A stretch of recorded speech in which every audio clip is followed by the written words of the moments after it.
नमस्कार न्यूज के 48 ಗೆ स्वागत। बड़ा धन्यवाद और स्वागत आपके लिए जो आप यहाँ आए हैं और इतनी कड़ी धूप में मेरा इंतजार कर रहे हैं। तो अब आप मुझे बताइए, यहाँ पे किसान भाई हैं, हाथ उठाइए। गन्ने की खेती करते हैं। आपके लिए सरकार ने 3.5 सालों में आपकी खेती को आगे बढ़ाने के लिए क्या काम किया है? ಇವತ್ತು ಈ ರಾಜ್ಯ ಸರ್ಕಾರ ಕಳೆದ 3 ವರ್ಷದಲ್ಲಿ ನಿಮ್ಮ ಕೃಷಿ ಚಟುವಟಿಕೆ ಹೆಚ್ಚಾಗಬೇಕಾದ್ರೆ ಏನ್ ಮಾಡಿದೆ ಅಂತ ನಾನು ಪ್ರಶ್ನೆ ಮಾಡ್ತಾ ಇದ್ದೀನಿ। कुछ किया है? तो भगवान ने जो आपको दिया उसके ऊपर से जो मेहनत आपने की, चाहे धूप हो, चाहे गर्मी हो, चाहे सर्दी हो, चाहे बारिशें हो, किसान तो सुबह उठ के बाहर जाता है ना खेती करने। ನೀವು ರೈತರು ಬಿಸಿಲಿರಲಿ ಚಳಿಗಾಲ ಇರಲಿ ಮಳೆಗಾಲ ಇರಲಿ ಅದು ಯಾವ ಕಾಲ ಇದ್ರೂ ಕೂಡ ತಾವು ಬೆಳಿಗ್ಗೆ ಎದ್ದು ತಮ್ಮ ಕೃಷಿ ಭೂಮಿಗೆ ಹೋಗೋದನ್ನ ತಪ್ಪಿಸ್ಲಿಕ್ಕೆ ಸಾಧ್ಯ ಇಲ್ಲ। आपने जितनी मेहनत की फिर भी आप आगे बढ़े नहीं। आपने इतनी मेहनत की लेकिन सरकार ने आपके लिए कोई सुविधा नहीं बनाई। ನೀವು ಎಷ್ಟೇ ಕಷ್ಟಪಟ್ಟು ನೀವು ಬೆಳೆಗಳನ್ನು ತೆಗೆದ್ರೂ ಕೂಡ ಸರ್ಕಾರ ನಿಮ್ಮ ಜೊತೆ ನಿಲ್ಲುವಂತ ಕೆಲಸ ಮಾಡಲಿಲ್ಲ, ಸರ್ಕಾರ ನಿಮಗೆ ಸಹಾಯ ಮಾಡಲಿಲ್ಲ। कभी कभी आपको लगता होगा कि आप मेहनत से ईमानदारी से काम कर रहे हैं, उसका फायदा ही क्या है? ಕೆಲವೊಂದು ಬಾರಿ ನೀವು ರೈತರಿಗೆ ಅನಿಸ್ಬೋದು ನಾವಿಷ್ಟೆಲ್ಲ ಕಷ್ಟಪಟ್ಟು ಹೊಲದಲ್ಲಿ ದುಡಿತೀವಿ ಆದ್ರೆ ಅದ್ರ ಫಾಯ್ದಾ ನಮಗೆ ಸಿಗ್ತಾ ಇಲ್ಲ ಅನ್ನುವಂಥ ಭಾವನೆ ನಿಮ್ಮಲ್ಲಿ ಬರ್ತದ। जब 25,000 रुपए एकड़ का टैक्स लगता है आप पे, जब खाद पे 5% जीएसटी लगता है, ट्रैक्टरों पे 12% लगता है, पेस्टिसाइड पे 18% लगता है, डीजल के दाम बढ़ के 98 रुपए हो जाते हैं, डीएपी की खाद आपको कम मिलती है, पहले 50 किलो मिलती थी अब 45 मिलती है। तो आपको लगता होगा कि मैं मेहनत कर रहा हूँ, मैं काम कर रहा हूँ, चाहे कोई भी मौसम हो, कोई भी परिस्थितियाँ हो, कितनी भी मुश्किलें हैं, मैं मेहनत करता हूँ, ईमानदारी से काम करता हूँ, लेकिन मेरी मुश्किलें बढ़ते ही चली जा रही हैं, बढ़ते ही। ಉದ್ಯೋಗಗಳು सरकार के नहीं है, आपके हैं, ಇದು ಸರ್ಕಾರದ ಕೆಲಸ ಅಲ್ಲ, ಇದು ನಿಮ್ಮ ಕೆಲಸ। लेकिन आपको दिए नहीं गए हैं। ಆದ್ರೆ ನಿಮಗೆ ಅದನ್ನು ಒದಗಿಸಿಕೊಡುವಂತ ಕೆಲಸ ಈ ಸರ್ಕಾರ ಮಾಡಲಿಲ್ಲ। आप बेरोजगार हो। ನೀವು ನಿರುದ್ಯೋಗಿಗಳಾಗಿದ್ದೀರಿ। जहाँ जहाँ मैं जाती हूँ कर्नाटका में, जब मैं बच्चों से बात करती हूँ, पूछती हूँ बेटा पढ़ाई की है, हमेशा जवाब आता है कि की है। किसी ने बीएससी की है, किसी ने बीटेक की है, किसी ने कुछ और, सब पढ़े लिखे शिक्षित बच्चे हैं। ನಾನು ಕರ್ನಾಟಕದಲ್ಲಿ ಹಲವಾರು ಯುವಕರನ್ನ ನಾನು ಮಾತಾಡಿಸಿದಾಗ ನಾನು ಕೇಳ್ತೀನಿ ನೀವು ವಿದ್ಯಾವಂತರಿದ್ದೀರಾ ಅಂತೇಳಿ। ಬಹಳಷ್ಟು ಜನ ಹೇಳ್ತಾರೆ ನಾನು BA ಮಾಡಿದ್ದೀನಿ, BSc ಮಾಡಿದ್ದೀನಿ, BE ಮಾಡಿದ್ದೀನಿ ಅಂತೇಳಿ। ಆದರೆ ಇಷ್ಟೆಲ್ಲ ಪದವಿಗಳನ್ನು ಮಾಡಿದ್ರು ಕೂಡ ಯಾವುದೂ ನನಗೆ ಉದ್ಯೋಗ ಸಿಕ್ಕಿಲ್ಲ, ನೌಕರಿ ಸಿಕ್ಕಿಲ್ಲ। आपकी आशाएं हैं, उम्मीदें हैं। आप एक ऐसे प्रदेश से आते हो जो दुनिया में जाना जाता है कि यहाँ पे शिक्षित लोग हैं और पढ़ाई करने लायक हैं और जॉब्स करने लायक हैं। बड़े बड़े इंजीनियर यहाँ से आते हैं, बड़े बड़े टेक के कंपनियों के जो डायरेक्टर हैं यहाँ से आते हैं। ಇವತ್ತು ವಿಶ್ವದಲ್ಲಿ ಕರ್ನಾಟಕ ರಾಜ್ಯದ ಯುವಕರಂದ್ರೆ ಅತ್ಯಂತ ಬುದ್ಧಿವಂತ ಜನ, ಅತ್ಯಂತ ಶಿಕ್ಷಣವಂತರು, ಆದರೂ ಕೂಡ ನಿಮಗೆ ಆ ಉದ್ಯೋಗ ಸಿಗ್ತಾ ಇಲ್ಲ। ನಿಮ್ಮಲ್ಲಿರುವಂತ ಪ್ರತಿಭೆ ಸಾಕಷ್ಟು ದೊಡ್ಡದಿದೆ। ಇವತ್ತು IAS ಎಕ್ಸಾಮ್ಗೆ ಪ್ರಿಪರೇಷನ್ ಮಾಡ್ತೀರಿ, ಬಹಳಷ್ಟು ಓದ್ತೀರಿ, ಕಷ್ಟಪಟ್ಟು ಓದ್ತೀರಿ, ಆದ್ರೆ ಯಾವುದೂ ಪ್ರಯೋಜನ ಆಗ್ತಾ ಇಲ್ಲ, ನಿಮಗೆ ಉದ್ಯೋಗ ಸಿಗ್ತಾ ಇಲ್ಲ। अब PSI के एग्जाम के लिए पढ़ाई आपने की, क्या हुआ? ನೀವೆಲ್ಲರೂ ಕೂಡ PSI ಎಕ್ಸಾಮ್ ಸಲುವಾಗಿ ಎಷ್ಟೋ ಓದಿದ್ರು ಕೂಡ ಏನಾಯ್ತು PSI ಎಕ್ಸಾಮ್ಗಳಲ್ಲಿ? पुलिस के कर्मचारी यहाँ खड़े हैं, आप सबको मालूम है आज एक पोस्ट का रेट फिक्स हो गया है। ಇಲ್ಲಿ ಪೊಲೀಸರು ಸಾಕಷ್ಟು ಜನ ನಿಂತಿದ್ದಾರೆ। ಇವತ್ತು ಒಂದು ಪೊಲೀಸ್ ಹುದ್ದೆಯನ್ನು ಪಡ್ಕೊಳ್ಬೇಕಾದ್ರೆ ಎಷ್ಟು ದುಡ್ಡನ್ನು ಕೊಡಬೇಕಂತ ನಿಮ್ಗೆಲ್ಲರಿಗೂ ಗೊತ್ತಿರುವಂತ ವಿಷಯ। PSI की भर्ती में स्कैम हुआ, पैसे लूटे गए बच्चों से। PSI ಹುದ್ದೆಗಳನ್ನ ನೇಮಕಾತಿ ಮಾಡುವುದರಲ್ಲಿ ದೊಡ್ಡ ಭ್ರಷ್ಟಾಚಾರ ಆಗಿದೆ, ದೊಡ್ಡ ಹಗರಣ ಆಗಿದೆ, ಲಕ್ಷಾಂತರ ರೂಪಾಯಿ ದುಡ್ಡನ್ನ ಜನರಿಂದ ವಸೂಲಿ ಮಾಡುವಂತ ಕೆಲಸ ಆಗಿದೆ। आपके भविष्य बर्बाद किए गए, ನಿಮ್ಮ ಭವಿಷ್ಯವನ್ನು ಹಾಳು ಮಾಡುವಂತ ಕೆಲಸ ಆಗಿದೆ। आज आपके माँ बाप पर क्या बीत रही होगी कि इतनी मेहनत से आपको पढ़ाया लिखा, रोजगार खोए गए हैं। ಬಂಧುಗಳೇ, ಈ ರಾಜ್ಯದಲ್ಲಿ ಕಳೆದ 3.5-4 ವರ್ಷದಲ್ಲಿ ನಮ್ಮ ಯುವಕರು ಎಷ್ಟು ಪರ್ಸೆಂಟ್ ಉದ್ಯೋಗ ಕಳ್ಕೊಂಡಿದ್ದಾರೆ ಅಂದರೆ 1.6%. ಅದರ ಅರ್ಥ ಅಂದಾಜು 6 crores 1.6 crores 1.5 ಕೋಟಿ ಜನ ಉದ್ಯೋಗವನ್ನು ಕಳ್ಕೊಂಡಿದ್ದಾರೆ. सरकार का काम था कि आपके लिए रोजगार बनाया जाए, सरकार का काम था कि किसानों की मदद हो, सरकार का काम था कि महिलाएं आगे बढ़ें, और पता चला कि इन 3.5 सालों में रोजगार घटे हैं. 90 लाख छोटे कारोबार बंद हो गए हैं, जो मीडियम और स्मॉल इंडस्ट्रीज होती हैं बंद हो गए हैं. 90 लाख खाली पद पड़े हैं, 2.5 लाख आपको दिए गए नहीं हैं. तो ये परिस्थितियां हैं आज कर्नाटका की. ಇವತ್ತು ಈ 3.5-4 ವರ್ಷದಲ್ಲಿ ಯುವಕರಿಗೆ ಉದ್ಯೋಗ ಸಿಗಬೇಕಾಗಿತ್ತು. 1.5 ಕೋಟಿ ಜನರಿಗೆ ಯುವಕರಿಗೆ ಉದ್ಯೋಗ ಸಿಗಲಿಲ್ಲ. ಸಣ್ಣ ಸಣ್ಣ ಉದ್ಯೋಗಗಳು ಪ್ರಾರಂಭ ಆಗಬೇಕಾಗಿತ್ತು. ಅದರ ಬದಲಾಗಿ 90 ಲಕ್ಷ ಸಣ್ಣ ಸಣ್ಣ ಉದ್ಯೋಗಗಳು ಬಂದಾಗಿದ್ದಾವೆ. ಮಹಿಳೆಯರಿಗೆ ಸಾಕಷ್ಟು ಅವಕಾಶ ಮಾಡಿಕೊಡಬೇಕಾಗಿತ್ತು, ಆದರೆ ಈ ರಾಜ್ಯ ಸರ್ಕಾರ ಅವಕಾಶ ಮಾಡಿಕೊಡಲಿಲ್ಲ. यहाँ तक मामला आ गया है कि इस सरकार का नाम ही 40% सरकार बन चुका है. ಈ ರಾಜ್ಯದಲ್ಲಿ ಈ ಭಾರತೀಯ ಜನತಾ ಪಕ್ಷದ ಸರ್ಕಾರಕ್ಕೆ ಜನ 40% ಸರ್ಕಾರ ಅಂತ ಹೇಳಿ ಕರೀತಾ ಇದ್ದಾರೆ. कॉन्ट्रैक्टर आत्महत्या करते हैं, कोई कार्रवाई नहीं होती. ಕಾಂಟ್ರಾಕ್ಟರ್ ಆತ್ಮಹತ್ಯೆ ಮಾಡಿಕೊಂಡ್ರು ಕೂಡ ಯಾವುದೇ ತನಿಖೆ ಆಗ್ತಾ ಇಲ್ಲ. विधायक के बेटे के घर में 8 करोड़ रुपए कैश मिलता है, कोई कार्रवाई नहीं. ಒಬ್ಬ ಶಾಸಕನ ಮಗನ ಮನೆಯಲ್ಲಿ 8 ಕೋಟಿ ರೂಪಾಯಿ ಸಿಕ್ಕರೂ ಕೂಡ ಯಾವುದೇ ರೀತಿಯಾದಂತ ಶಿಕ್ಷೆ ಇಲ್ಲ. उल्टा उनके पिताजी परेड निकालते हैं कि मैं विधायक हूँ, मेरा बेटा कुछ भी कर सकता है, रोक के देखो. ಅದರ ಬದಲಾಗಿ ಆ ಶಾಸಕ ಜೈಲಿಂದ ಹೊರ ಬಂದರೂ ಕೂಡ ದೊಡ್ಡ ಮೆರವಣಿಗೆ ಮಾಡುವ ಮುಖಾಂತರ ನಾನು ಇದನ್ನು ಯಾರು ಏನೂ ಕೂಡ ಮಾಡೋಕ್ಕಾಗುವುದಿಲ್ಲ ಅನ್ನುವ ರೀತಿಯಲ್ಲಿ ನಡ್ಕೊಳ್ತಾನೆ. 1.5 लाख करोड़ रुपए लूटे हैं कर्नाटका से इस सरकार ने. 1.5 ಲಕ್ಷ ಕೋಟಿ ರಾಜ್ಯ ಸರ್ಕಾರದ ಹಣವನ್ನ ಲೂಟಿಯನ್ನ ಮಾಡಿದ್ದಾರೆ ಈ ಸರ್ಕಾರ. इस 1.5 लाख करोड़ रुपए में आपके 100 एम्स बन सकते थे. ಈ 1.5 ಲಕ್ಷ ಕೋಟಿಯ ಹಣದಲ್ಲಿ ನಿಮ್ಮ 100 ಕನಸುಗಳನ್ನ ಕಟ್ತಕ್ಕಂತ ಕೆಲಸ ಮಾಡಬಹುದಾಗಿತ್ತು. 2000 किलोमीटर से अधिक लंबी 6 लेन की एक्सप्रेसवे बन सकती थी. 2000 ಕಿಲೋಮೀಟರ್ ಉದ್ದದ 6 ರಸ್ತೆ ಇರುವಂತಹ ಒಂದು ರಸ್ತೆನ ನಿರ್ಮಾಣ ಮಾಡಬಹುದಾಗಿತ್ತು. 180 से ज्यादा ESI हॉस्पिटल बन सकते थे. 180ಕ್ಕಿಂತ ಹೆಚ್ಚು ASI ಆಸ್ಪತ್ರೆಗಳನ್ನ ನಿರ್ಮಾಣ ಮಾಡಬಹುದಾಗಿತ್ತು. 750 किलोमीटर लंबी मेट्रो जैसे बेंगलुरु में है वैसी बन सकती थी. 750 ಕಿಲೋಮೀಟರ್ ಉದ್ದದ ಮೆಟ್ರೋ ರೈಲ್ವೆ ಲೈನ್ ಅನ್ನು ಮಾಡಬಹುದಾಗಿತ್ತು. और सबसे बड़ी दुख की बात यह है कि इन पैसों में से 30,000 स्मार्ट क्लासरूम बन सकते थे.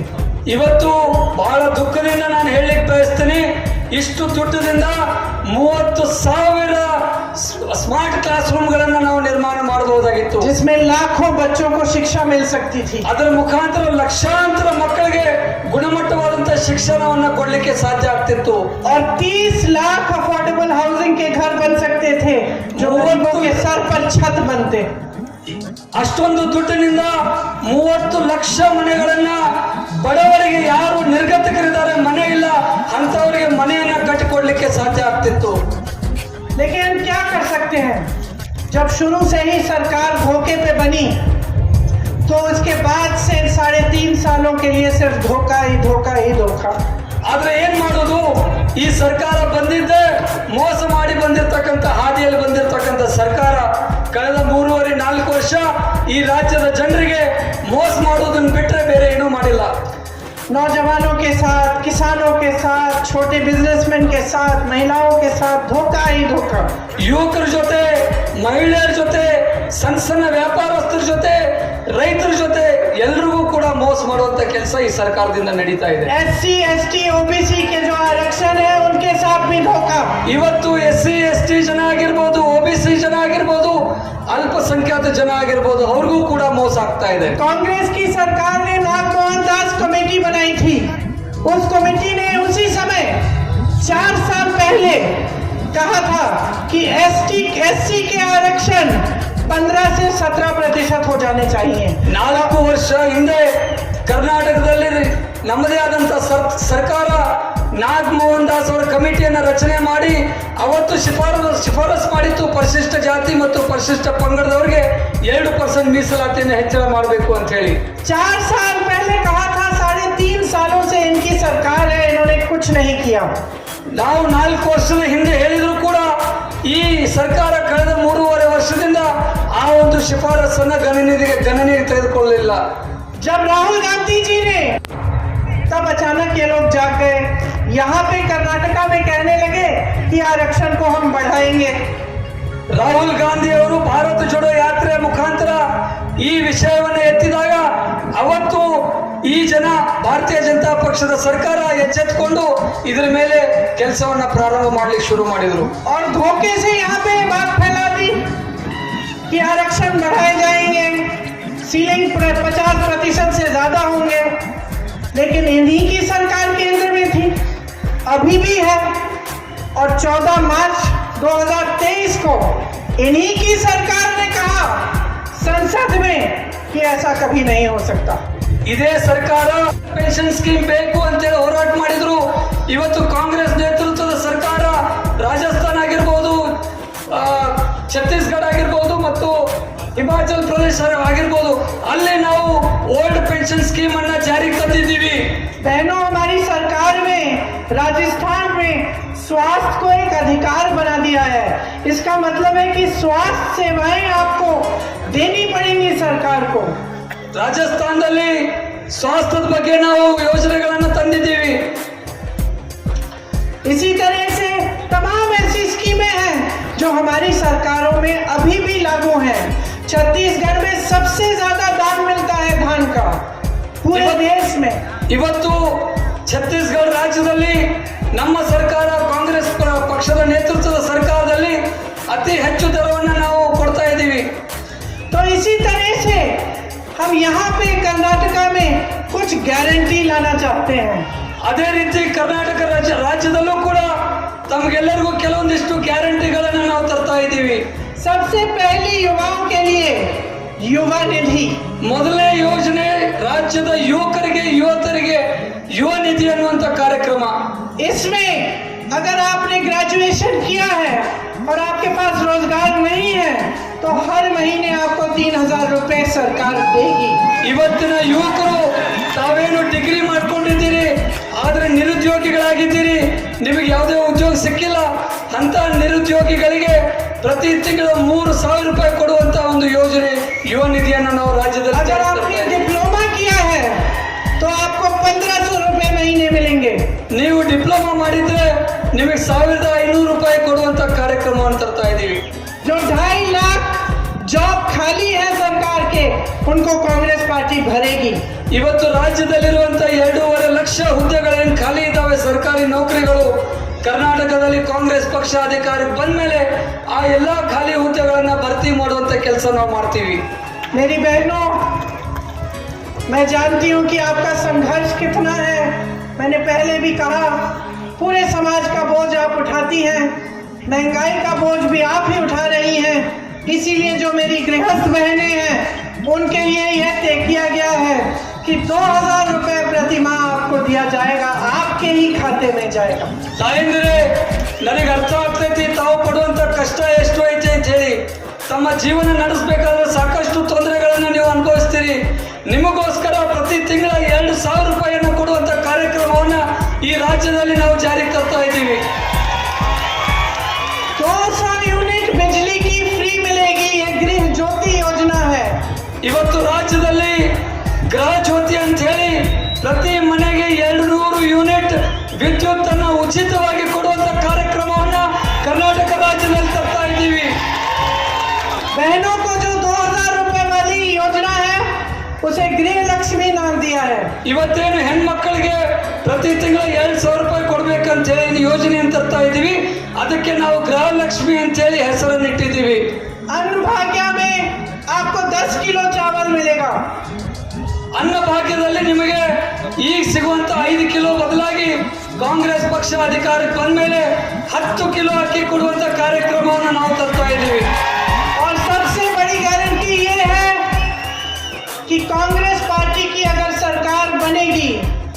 तो लूट बंद होगी, ईमानदारी से काम किया जाएगा, आपके प्रति समर्पित होगी वो सरकार और 100% प्रगति लाएगी। ಇವತ್ತು ರಾಜ್ಯದಲ್ಲಿ ಕಾಂಗ್ರೆಸ್ ಪಕ್ಷದ ನೇತೃತ್ವದ ಸರ್ಕಾರ ಆದ್ರೆ ನಾವು ಭ್ರಷ್ಟಾಚಾರ ನಿರ್ಮೂಲನೆಯನ್ನು ಮಾಡ್ತಕ್ಕಂಥ ಕೆಲಸ ಮಾಡ್ತೀವಿ, ಪಾರದರ್ಶಕವಾದಂತಹ ಒಂದು ಆಡಳಿತವನ್ನು ತರ್ತೀವಿ, ನಿಮ್ಮೆಲ್ಲರಿಗೂ ಕೂಡ ಪ್ರಾಮಾಣಿಕವಾಗಿ ಒಂದು ಪ್ರಗತಿಯನ್ನು ಕೊಡುವಂತ ಕೆಲಸ ಮಾಡ್ತೀವಿ। और आखिर में बहनों और भाइयों मैं ये कहना चाहती हूँ कि देखिए, हम मंच पे खड़े होकर आपको बहुत सारे वादे कर सकते हैं, दूसरी पार्टी के नेता भी आते हैं, वो भी ऐसे वादे करते होंगे। आपको अनुमान लगाना पड़ेगा, आपको देखना पड़ेगा कि सच्चाई क्या है। और आज हमारे देश में, हमारे प्रदेश में ये परिस्थिति आई है कि अगर राजनीति की सच्चाई आप लोग पहचान नहीं पाओगे, बंधुगळे ಇವತ್ತು आपसे अपना वोट नहीं मांगूंगी, मैं आपसे जागरूकता मांग रही हूँ, दृढ़ता मांग रही हूँ। मैं मांग रही हूँ कि आप देखें दूसरी पार्टियां आपके लिए क्या करती हैं, कांग्रेस पार्टी ने क्या किया। मैं मांग रही हूँ कि आप समझें कि अगर हम गारंटी आपको दे रहे हैं तो हमने अपने दूसरे प्रदेशों में किया या नहीं किया। मैं मांग रही हूँ कि इस देश के लिए, अपने प्रदेश के लिए, अपने बच्चों के भविष्य को मजबूत बनाने के लिए आप जागरूक बन जाएं, आप ध्यान से सोच समझ के ये वोट डालें। और जब कांग्रेस पार्टी को आपका वोट डलेगा तो आप खुद देखेंगे कि प्रदेश में प्रगति आएगी, आपके लिए सुविधाएं बनेंगी, आपका जीवन अच्छा बनेगा, बंधुगळे कम होगा। ಬಂಧುಗಳೇ, ಇವತ್ತು ನಾನು ಕೇವಲ ಮತಯಾಚನೆ ಮಾಡ್ಲಿಕ್ಕೆ ಬಂದಿಲ್ಲ, ತಮ್ಮಲ್ಲಿ ಒಂದು ಅರಿವನ್ನು ಮೂಡಿಸ್ಲಿಕ್ಕೆ ಬಂದಿದ್ದೀನಿ। ಯಾವ ಪಕ್ಷ ತಮಗೋಸ್ಕರ ಕೆಲಸ ಮಾಡ್ತದೆ ಅಂತಕ್ಕಂಥದ್ದನ್ನು ತಾವು ಅರ್ಥ ಮಾಡ್ಕೊಳ್ಬೇಕು। ಬರುವಂತ ದಿನಮಾನಗಳಲ್ಲಿ ನಾವು ಕೊಟ್ಟಿರುವಂತ ಭರವಸೆಗಳನ್ನ ಈ ರಾಜ್ಯದಲ್ಲಿ ಜಾರಿಗೆ ತರುವಂತ ಕೆಲಸ ಮಾಡ್ತೀವಿ। ಇದೇ ರೀತಿ ಕೆಲವೊಂದಿಷ್ಟು ಭರವಸೆಗಳನ್ನ ಬೇರೆ ರಾಜ್ಯದಲ್ಲಿ ನಾವು ಜಾರಿಯಲ್ಲಿ ತಂದಿದ್ದೀವಿ। ಆ ಒಂದು ಜಾಗೃತಿಯನ್ನು ನಾನು ನಿಮ್ಮಲ್ಲಿ ಮೂಡಿಸುವಂತ ಕೆಲಸ ಮಾಡ್ತಾ ಇದ್ದೀನಿ। तो पूरी श्रद्धा से, आपके प्रति श्रद्धा से मैं इस सभा को समाप्त करती हूँ ये कहकर कि सब आप ही के हाथों में है, आपका अपना भविष्य, अपना प्रदेश, अपना देश आपके हाथों में है। इस बात को समझिए, गहराई से समझिए और एक नई मजबूत सरकार बनाइए जो आपके लिए विकास लाए।